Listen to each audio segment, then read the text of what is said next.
میں P T M district مردان کا organiser ہوں. میرا نام حسن ناصر ہے اور میں نے جو ہے فرسٹ ایئر میں ابھی پڑھ رہا ہوں, پرائیویٹ تعلیم حاصل کر رہا ہوں, میٹرک ریگولر کی ہے. پہلے جب پی ٹی ایم آئی, میں دراصل سندھ کے شہر بدین میں وہاں پر ایک محنت مزدوری کرتا تھا. 15 فروری 2019 کو مجھے وہاں سے اٹھایا تھا. 3-4 دن ان کے ساتھ گزارے تھے, پھر انہوں نے وہاں سے مجھے رہا کیا. پھر جب میں یہاں پر آیا تو پیچھے سے تو میرا روزگار بھی ختم ہو گیا, کیونکہ میں 1 ہفتے بعد پھر گیا تھا. پھر یہ لوگ آئے تھے, مجھے وہاں سے نکالا کہ آپ نہیں آ سکتے اب واپس سندھ. تو ادھر اس وجہ سے میرا روزگار بھی ختم ہو گیا. پھر اس کے بعد خال قمر کا واقعہ ہوا, تو اسی سلسلے میں ہم نے مردان میں احتجاج کیا تھا. اس پر جو ہے مجھ سمیت میرے باقی 5-6 دوستوں پر جو ہے 780A 980A بغاوت کے مقدمے یہاں پر قائم کیے گئے تھے پولیس کی جانب سے. تو اس میں بھی جو ہے 1-1.5 مہینہ یہاں مردان جیل میں گزارا. اس کے بعد ابھی ریسنٹلی مجھے جو ہے یہاں سے اٹھایا گیا تھا جب میں کمپین کر رہا تھا بنو جلسے کے لیے, جو ہمارا 12 جنوری پر تھا.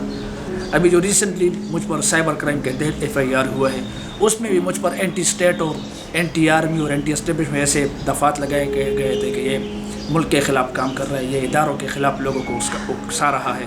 جیل میں ابھی جو ہے اس دفعہ بھی 1.5 مہینہ جو ہے وہ گزارا, پچھلی دفعہ بھی 1.5 مہینہ گزارا تھا.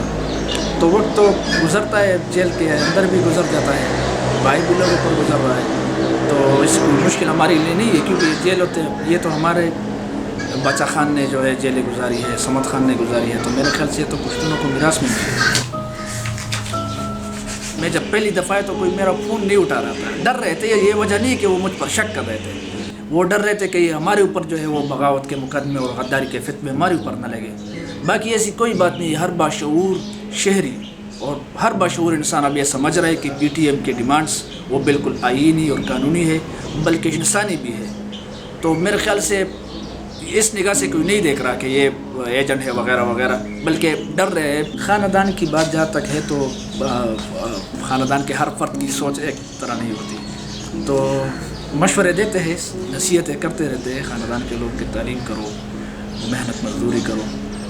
دیکھیں جہاں تک والدین کی بات ہے تو میرے والد صاحب خود جو ہے وہ ایک سیاسی ورکر رہ چکے ہیں, ایک نظریاتی شخصیت ہے.